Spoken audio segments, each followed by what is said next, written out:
to Rebel Hearted. I'm Lisa Freed, and I've got with me a special guest that I am super excited to introduce, Camy Kennedy. She's a belief biologist, a life coach, and she helps high achievers get major breakthroughs in health, wealth, and love. Hi, Camy. How are you today? Hi, I'm great. Thank you so much for having me. I'm excited to be here. Oh, me too. So today your topic is your top 3 tips to becoming a morning person. Yes. So something tells me that if you're an expert in this, you weren't just born that way, were you? Yes. No, I love this piece because I was one of those people and you know, when people are really energetic in the morning, you're like, shut up, I can't stand it. Like, that was me. So growing up in high school, this is the best. I was actually, you know how, I don't know if you guys have it there, but like you're voted class favorite, like most likely to succeed or like best hair. Yeah. I was voted moodiest in the morning in high school as a high school senior. It's not even a category. I am convinced they made it up just for me because I would not let anybody talk to me until afternoon. Like it was not okay to talk to me. So never was a morning person. And in 2016, so I started my entrepreneurial journey in 2015 after I was let go from my job. And I decided I'm going to be a millionaire in 1 year, which that didn't work out because I set my goal a little too high. So in 2016, I decided, you know what, I really need to have a process and like learning how to be successful in my business. And one of the takeaways that I had was 50% of millionaires are waking up 3 hours before their first appointment starts. And so I wanted to model success. And also as a life coach, I started looking at all of my limiting beliefs. And it actually started because I had another fellow life coach. We were talking about meditation. I was kind of learning about meditation. She was telling me about it. And I said, well, what if you just have a hard time meditating in the morning because you're not a morning person? And she looks me dead in the eye because I was on an interview with her just like this. And she goes, well, that's just a limiting belief. And I was like, no, now I have to take responsibility for this. Dang it! Yes, so that's exactly how it happened. I recognized it was a limiting belief. I challenged myself to that. And I became a morning person, I'd say over the course of maybe a year or so, maybe 2 years. Yeah. I love it. So I'm one of those people. I'm the annoying morning person. Like I have always been. My mom always laughs. Like she's like, that fear of missing out. That was like always me. Like I would bound out of bed in the morning to make sure. Oh, my husband is like in the background. He's getting ready for work, and he's like giving the thumbs up about how annoying I am as a morning person. Yeah. And it gets worse when I work out and I take care of myself and I meditate and I nourish my body and my spirit and everything like that, right? So yeah, you would have hated me in high school. Yes. I would have been like, nope. Yes. Yeah. And so I'd say this is for the morning people. This is tips for night owls to become morning people.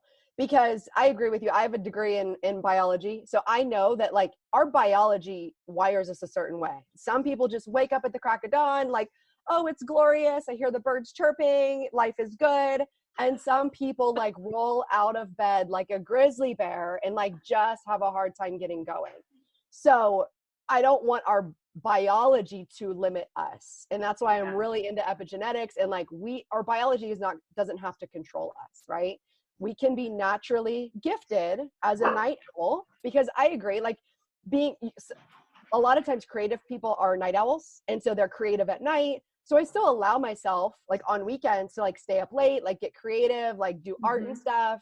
But for my productivity in my business during the week, especially being an entrepreneur and not really having a meeting to get up to, I can easily find myself not starting my day until like 10 or 11. And then I'm mad because I missed out on so many hours of the day where I could have been productive.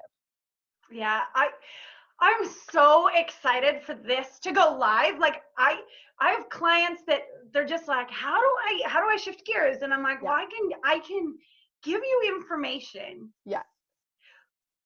And it's information I've never had to apply. Like, right. Well, and it's like I'm from the fitness industry. It's like if you're born as an ectomorph, which is somebody who's naturally very lean, you're not going to be very like well adept at coaching somebody who's an endomorph and puts on fat. Like The same way with a morning person. You're just like, I was born this way. Sorry, not sorry. Right? Like, Yeah. no, sorry. So I've overcome this struggle. And the first part is claiming, like deciding your why, right? Like why? Because me telling you to be a morning person isn't going to help you. Like, or you telling somebody isn't going to help them. They have to believe in their heart of hearts that this is going to assist them. And for me, one of my biggest struggles was like interpersonal relationships in the workplace. And I was just an asshole to people. Like and I felt like I couldn't control it. So now through meditation, through working out, through having that quiet time with myself where I don't need to talk to anybody, I now am equipped to talk to people. And I'm like ready to talk to people. So that's how I look at it as somebody who claims to not be a morning person. But I started by claiming it, wanting to do it, and then claiming it. And just like deciding and declaring, right? Yes. And I started saying it to people. And the best part was I was like practicing being a morning person. And I said, I'm a morning person. I kept saying it. And I was at a retreat with some women I kind of halfway knew, and we were in a hotel together, and they were like real morning people. And I told them like, I'm a morning person. And I got up and worked out. And like, I told them I was a morning person. Like, yeah, me too. And at that moment I was like, I tricked them. They didn't even know, like I did it, like, because they believed me, and that built belief in myself. And I'm like, these morning people think I'm actually a morning person. I did it. Yes. So that's part of it, is like playing the part, acting the part of what I call your potential self, and stepping into what they would do, and practicing it. So I practiced it for quite a while. Then my biggest challenge came when I went to a retreat in Bali, and they said, no caffeine. We're going to be doing this retreat, so wean yourself off caffeine. So for 30 days, I weaned myself off caffeine. And at that time, I was a personal trainer still. I was getting up for my 5 a.m. client without caffeine. And I'm not going to act like it was easy, because it was not. Like I came up and looked in the mirror to like, this is really hard. This life sucks. Like it was hard, but again, it proved that I can do it. I'm back on caffeine. So that was just like a challenge. I still rely on caffeine. So I don't want people to go that far to think like, I need to be a morning person and I need to do it without caffeine. Like, no, use the caffeine if you feel like that's healthy for you. Not everybody can use caffeine, but if there's no contraindications, use it, or herbal tea or whatever helps to get you started in the morning. I love it. So let's dive into these top 3 tips. Yep. Right? So first one is why. Tip number 1. First one is why. You have to know your why. And if you can't really attach to a why, you're not going to step into it. The second thing is your evening routine. So it doesn't start with your morning routine. It actually starts with your evening routine. So typically we're on our computers, we're on our phones, there's some kind of blue light in our face. There's a lot of things going on, keeping us stimulated. So I learned I can't do video calls because I get really hyped after I do video calls. So I learned I can't do them at night. So like I don't do video calls after 8 p.m. because I need to start winding down. So the first part is supporting your nighttime structure so that you can actually go to sleep. And for the first week or two, it might be frustrating because you're like, I'm not tired. This is dumb. I'm not tired. But you can drink like herbal teas, like sleepy time tea. You can dim the lights. Like one of my things is like all the lights are like dimmed at like 8 o'clock. I'm like, it's nighttime, go to bed. And that really has a lot to do with our circadian rhythm and melatonin, like all of that. So it is important to do that. And then don't try to get up at like 4 a.m. tomorrow. I think that's like, it's like the last piece is like, start small and celebrate. Like start small and celebrate what you did. Like tomorrow, if you normally get up at 6:30, like get up at 6:25 and then just celebrate the fact that you got up earlier. And part of this also has to do with not hitting the snooze button. So another guy I follow, his name's Jocko. He has a podcast called Jocko Podcast. He's a former Navy SEAL. He's like the guy I listen to when I need like my butt kicked, like get up. And so I listen to him every morning for probably a year. He has like a 3-minute video clip and it just talked about discipline and why it's so important to have discipline. And like, as soon as your alarm goes off, get up.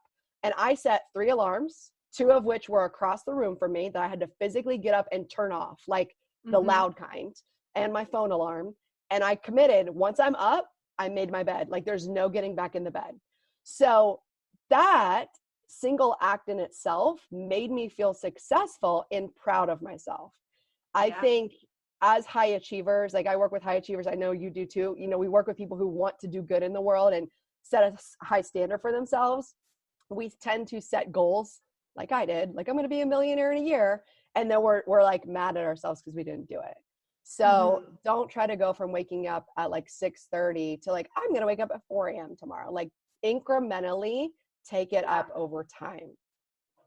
Absolutely. And for me, like one of the things I'm like, it's not about being the 4 a.m. wake up. Like say that was the goal, right? It's the person you become in the pursuit of the goal. Yes. Right. So you're the person you become in the pursuit of the $1 million earning, right? That's what's going to be more rewarding, more fulfilling than even the attainment of that goal. Yes. Right? And what it does for me is that being able to wake up earlier just gives you, and being successful at that gives you a foundation for success in other areas. So 100%. I went on in 2018 or 2019 to run a half marathon. And I said I was not a runner, you know, like I could run 3 miles, but that was good. And then I decided, well, you know, I'm a morning person now, so I guess I can become a runner now too. Like really the sky's the limit once you start overcoming each of these things in your life. And I think being a morning person is one of those deep-seated beliefs. If we can change that, it creates a whole bunch of belief in ourselves to continue on to the next thing. 100%. So just run us back through these top 3 tips again so that people can like really anchor them in their minds. Yep. So the first one is start with why, right? Like Simon Sinek, start with why. Why do you want to do this? Because me telling you or Lisa telling you is not going to do anything. So really start to journal why. What do I think this is going to do for me? Or do I just simply want to challenge my limiting belief? And a lot of times that's why I do things, because I'm like, well, my potential self steps out really big. So I'm just going to go and follow that. That feels scary to me. That feels hard to me. I'm going to do it. The next thing is, number 2 is start with your evening routine. So start to set up a structure in your evening routine, boundaries with loved ones. This is probably what we have to do to get yourself going to bed earlier. And then the last thing is start slowly and celebrate. So start incrementally doing it and then celebrate it. I am so good at celebrating. It's obnoxious. My fiance, I'm like, look how good I did. Cause I'm becoming a clean person too. Like I'm becoming very organized in my life. So now I'm like, did you see what I did? I put the dishes away. Like I get so excited over everything because I celebrate myself, all of that little progress. And that makes me happy to continue on the journey. Absolutely. I look at it like, you know, that celebration stage, which can be like many, many times in a day, is like the fertilizer for the next goal, right? Like every time you celebrate, it's just making the next goal or the next step so much more rich, so much more full, so much more powerful. Yes. And people think they have to do something big to deserve a celebration. And I create a celebration every week of like, what did you do well this week? Like, what 3 things did you do well? You can do this every day. What 3 things did I do well today? And it's okay that we had some mistakes and some hangups, but celebrating is going to continue to get us on our process versus always beating ourselves up and always saying we could have done better. I mean, the truth is we could technically always do better, but also we are doing the best that we can with the tools that we have right now. And all we can do is continue to learn and grow along the way. 100%. So you have been like, man, I am just super pumped now. I'm like, I want more of you, more time with you, more time in the way that you think and the way that you are in this world. So where can my people get more of Camy Kennedy? Perfect. Well, they can go to my website, camykennedy.com. I also have a podcast that's on iTunes and it's also on Spotify. It's so great. It's just Camy Kennedy Show. So I've rebranded it twice and now it's just my name. So that way it makes it very easy to find. I love it. And do you have a Facebook group or anything like that? If they go to their website, can they find a community to play in? Yes. So I have Camy Kennedy Mindset Group on Facebook. I do pretty like vulnerable videos within that group and it's all women. So I like to share my story. I like to share my breakdowns and breakthroughs.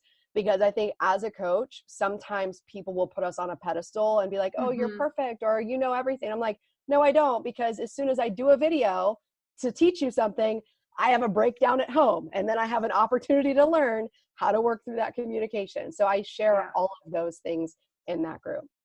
I love it, because where do you think we get all this stuff from? Well, we teach what we most need to learn, or, you know, we're always inviting experience into our lives. So I love it. Well, thank you so much for being such an amazing guest. I'm excited to journey more with you. And I love the fact that this is now a resource for my clients who are wanting to embrace that they are in fact a morning person. Yes. Thank you so much for having me on. And I believe in those night owls, that they can become a morning person. I did it. They can do it too. I love it. All right, everyone. Thank you for watching this episode of Top 3 Tips. And if you have top 3 tips that you're like, I want to share that with you, then get in touch with me, Lisa Fried T. Find me on Rebel Hearted.